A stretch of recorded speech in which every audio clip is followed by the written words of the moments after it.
Afternoon, good morning, good evening, wherever you are. If you don't see any light, like good night and good morning, I guess.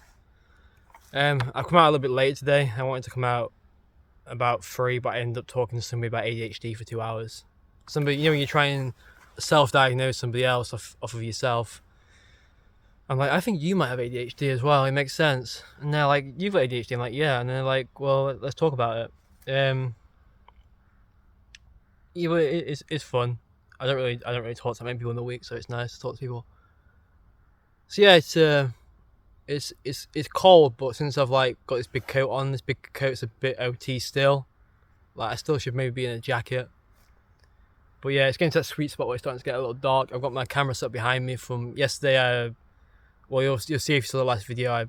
I messed up the recording, so I'm recording something for that behind me. But yeah, today I want to talk about it's me, my ears really like dark. I want to talk about when you get like when you go back to like edit through this. I just watch it through once to make sure I haven't said anything ridiculous. And if I have said something ridiculous, then I have to make the decision of, am I going to keep this in? Because you're going to get crucified no matter what online. So it's like, should I just get crucified for this, or am I going to like I'll make a video next about authenticity, so we'll talk about that then. But I want to talk about alcohol right now, and this is a topic what it's kind of dumb bringing up because everybody knows the point I'm going to make, and I'll just go off the bat and say it. The point I'm making is, I think alcohol is a drug, and I think it is one of the most serious drugs. When I was a kid, back when I didn't even attempt to smoke weed, like when I was a kid, I was a good kid, because not because I wasn't well behaved, or I wasn't like a goody two shoes. Not good like that. I just all that sort of stuff kind of scared me, like sex and drugs. I just wanted to just play video games and just be silly with friends. I guess I didn't want to grow up too soon. And I saw smoking cannabis or weed or whatever. They always say on the news, don't they, when it's like, they never say weed, they always say like cannabis or an illegal substance or a class A drug. So yeah, but growing up it was I think the drug culture was more ripe growing up, but it wasn't from my generation. My generation were just sort of born behind it. I think it was like the rave generation. Like when I used to go ice skating, it was just a little bit after the rave generation had gone, like the Bass Hunter and all that sort of stuff. But everybody's still hanging around, was like on stuff, like, and the area I came from in the town, when you went out on a night out, people are on stuff. It was obvious.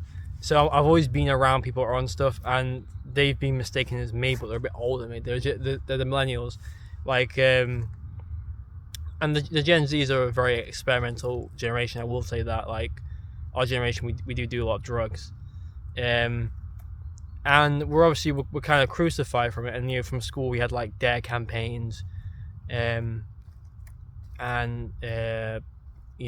we had to have debates whether weed should be legalized. I mean, that debate has got so boring now. I mean, that's probably been going from like the 60s, hasn't it?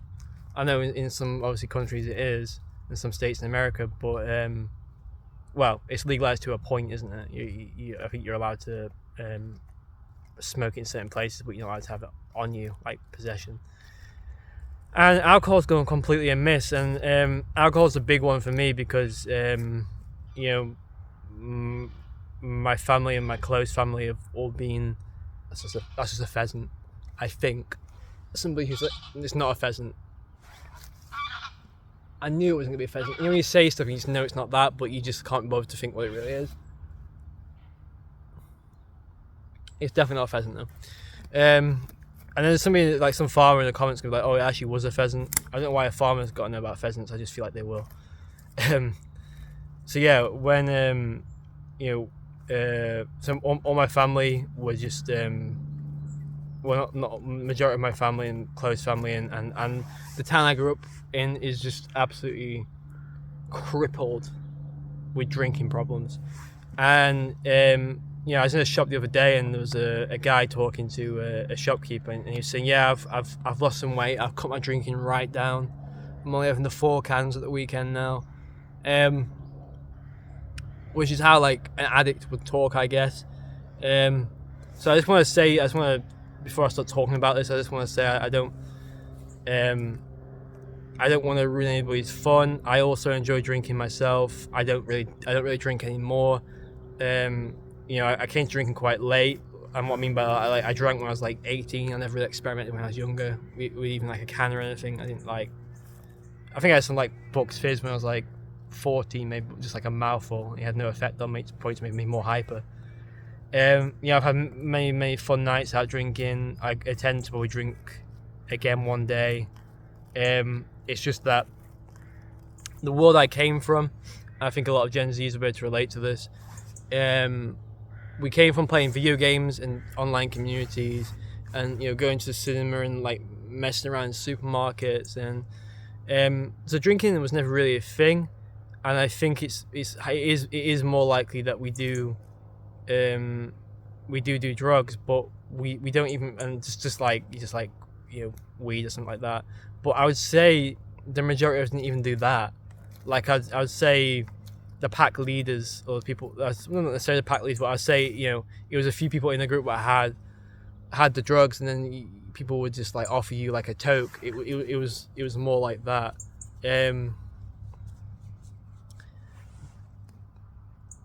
Which felt, and you would just you would be high for a couple of hours, and sometimes it didn't even have an effect on you at all, depending on your mood. And then you're going about your day, and obviously there'd be a period of time where it was really cool, and you talk about your first time and all that sort of stuff, and then as you get older, that gets a bit annoying, and you can always tell when somebody's never smoked anything before, because they always going about it like it is their first time.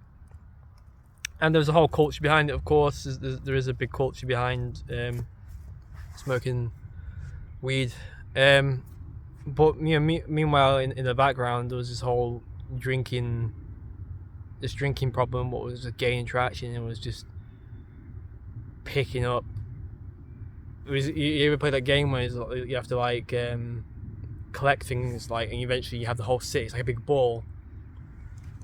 That was kind of drinking in my area. I came from an area which was predominantly pit run, and what I mean by that is the pits were a big thing. So coal mine was a big thing. A coal mining town, so like an industrious town, if you like. And I don't think there's any studies to show that in an industrious town, drinking is more normalized than, say, somebody in an office who's also drinking like a cabinet. I probably believe in that. I know studies will probably prove me wrong here, but I don't always necessarily just believe in studies, and I think studies are good indicators to have a good consensus, but I think in surveys and studies, I think things can be hidden. It's like if somebody was to ask you, do you have chlamydia? I mean, the chances are you're going to say no, even if you do have it. Are you an alcoholic? No, of course not. Do you drink? No. So I don't think studies are always entirely accurate, and I think it depends on times, situations. People can start drinking a month after they've just done a survey.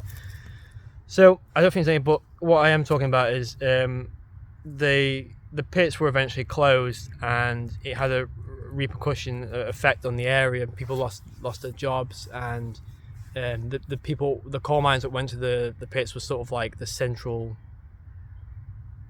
force of the area. So when they disappeared and they were out of jobs, a lot of them turned to drinking, and it just created a drinking problem in the area, because it just passes it on through their kids and their grandkids. And so I was always surrounded by people who were drinking. It was people who were working extremely challenging and manual and also unmanual jobs, and they had no joy or no fun in their life, and they had anxieties and they had mental health issues, and the only way they could relieve that pressure was to go to the pub and have a drink. And then when my generation came along, and we didn't really do that, we didn't really want to be seen in the pub, because we were around a lot of bitter older men who had just developed these drinking problems, and we couldn't talk to them straight. in a way, our men have failed us. The men around us were supposed to bring us into this world, teach us manners, teach us discipline, teach us how to treat the opposite sex. And this obviously goes on to daughters as well. I'm just putting this to myself as a guy. But they didn't do that because they were all down at the pub and they were all drinking. And then when we did go to the pub with them, because they were so out their head and so trash, they gave us bad life advice. They told us to get cars to impress the girls, and they told us just to cheat on your girlfriends, and because they had alcohol in the system, so they were acting up. They were being really confident and they were being silly, because we know the effects of alcohol. It sort of numbs your anxiety. It makes you feel strong and confident. It makes you feel out of body. And this is something that has shaped my life without me even knowing it. Like, I think it's to this day, it's why I don't drink. I lost a family member through drink. I don't want to go into details of what happened, but it wasn't just drink was an accelerator of it. Very, very close family members have suffered with alcohol, and just having 4 cans sometimes a day, or 2 cans a night, or a can a night, and they say they don't have a problem. I've also been to support alcoholics who are friends. I've been to groups. I know if you're not an alcoholic, you're not allowed into AA because but I'm just don't tell me off now. But I have been in those groups just as support. I've had addictions myself, not to any substance or anything. So, I guess I know I was never addicted to alcohol. But I'm just saying this is there's definitely periods in my life where I definitely could have gone down the alcoholism route. Working in bars, and there was a period where I also was working in an office, and I didn't really see sunlight till I got the only time I saw sunlight was when I was making a coffee in a very high pressured environment, and then the only fun I had was actually going to the pub every week. And I started developing a thing where I go to the pub every single day, and I think it had some people worried. Some people, I'd also suffered from alcoholism. It's not just the men as well. There's many teachers in my area who will go home and pour a glass of wine or a gin and tonic just to get through their problems. So it's created this culture. So I'm not saying alcohol should be banned. Of course not. I don't think any of this stuff should be banned. I just think it should just be better monitored. I think people should just know the effects a bit better. I myself love having I actually have a really high tolerance to alcohol, and if the aim is to get silly drunk, which I think the aim is, I would say I have a high tolerance. So for me to get, but this is the problem. Sometimes I've moved on to some of my friends, and some of my friends are still in that drinking phase. When I go out with them, they want me to get how I used to get. They want me to get paralytic, but it takes a lot for me now to get really drunk, and that's also because I have better control of myself and my mind. It only takes me a few glasses of wine to get tipsy. I'm not saying I don't. I have a normal tolerance. I think the whole idea of alcohol tolerance is a bit silly, because it's down to your weight and your height, and but I think the tolerance is completely mental. It's like, if you just drank a half bottle of whiskey, the effects are always going to be there. You're always going to be drunk, of course, but it's like, how are you going to handle this? And I think as I've got older, I handle it a lot better. So I went out for my girlfriend's birthday. I had probably 10 cocktails, but I was fine. I was functional, and I actually sobered up quite fast when we went outside, because some silly stuff that happened. So I just sobered up fast because this is awkward. So yeah, I'm not saying let's outlaw or anything like that. And of course, I don't think alcohol companies are ever going to try and class it as a drug or anything like that. It's just something. I know this is passing content. It's just something I just wish was understood more and picked up more. And I know it's always classified in with drinking, drugs, smoking. I know it's like unsafe sex. I know it's all in class in the same area. I know at school you are taught about unsafe drinking. You're given those ridiculous beer goggles. Like, you're playing a driving game, the cops bring this driving game in, and they give you these beer goggles you can't even see. Like, I've been drunk before, and my vision has never been that bad before. But but they sort of just, you've only been taught what happens if you have a lot of alcohol, and you're not really taught what happens if you have alcohol every single day. You're not taught. I've always compared like drinking whiskey to drinking coffee, and then drinking beer like drinking Coca-Cola. Like the beer is just full of sugar, and it's like like they're both bad for you, but I feel like sometimes hard alcohol is kind of better for you, which I know is a silly thing to say because hard alcohol is usually the thing what leads like most alcoholics down a really bad route. In my family alone, hard alcohol was a problem in the older generation. Then it was like the softer alcohols, like the beers, problem below. I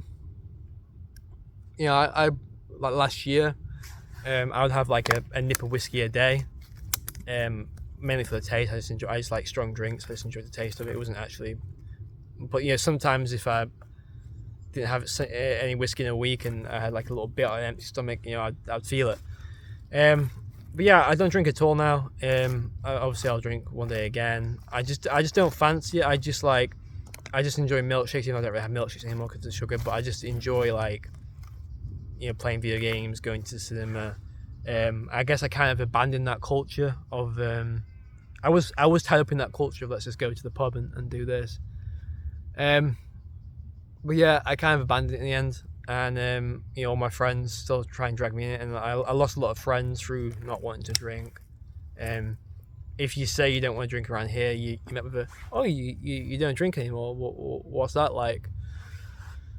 So it is what it is. Yeah, this isn't like me preaching saying that's like ban alcohol. I just want to say that I'm just wondering if you guys I know this is a conversation I've had before by smarter people than myself, but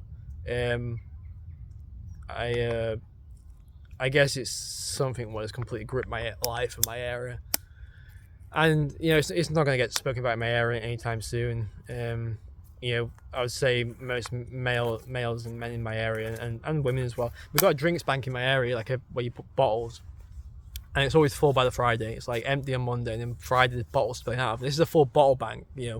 What could probably hold 200 bottles, 300, probably 500 of just the normal bottles. So yeah, there's a serious drinks problem around me, and there's a codependence on alcohol. The alcohol is getting you through the day out. And it's not. It's like if you finish work and you just party all weekend, you're not recovering. You're not getting anything back from yourself. Like when you go out drinking, shit happens, and people enjoy that. People enjoy, like just like when I went out, the funniest part of the night was when something went wrong, so we could talk about it forever. The drama. People go out drink to get drama, which is fun. Drama's addictive, but I just want to say that drama is really affecting your mental health, and it's really affecting yourself as a being, and you don't know about it. Like if you embarrass yourself on a drinking night out and you're fine with it, are you really?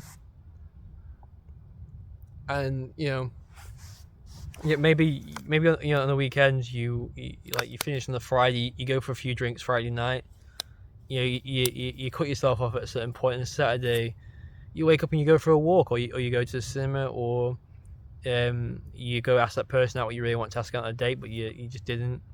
Or you read a book, or you try and learn yourself something new, and if you're tired from learning all week, you can access something else. I'm just saying there's many alternatives and many enjoyable things, just simple things like I enjoy listening to podcasts and playing FIFA. It just really relaxes me. So even this, I'm just spinning this bottle around here, just out in the woods, just getting a bit of fresh air, talking to you guys. It's just relaxing. I'm gonna end this here. I'll do another video in a minute about authenticity. So I'll see you in the next one.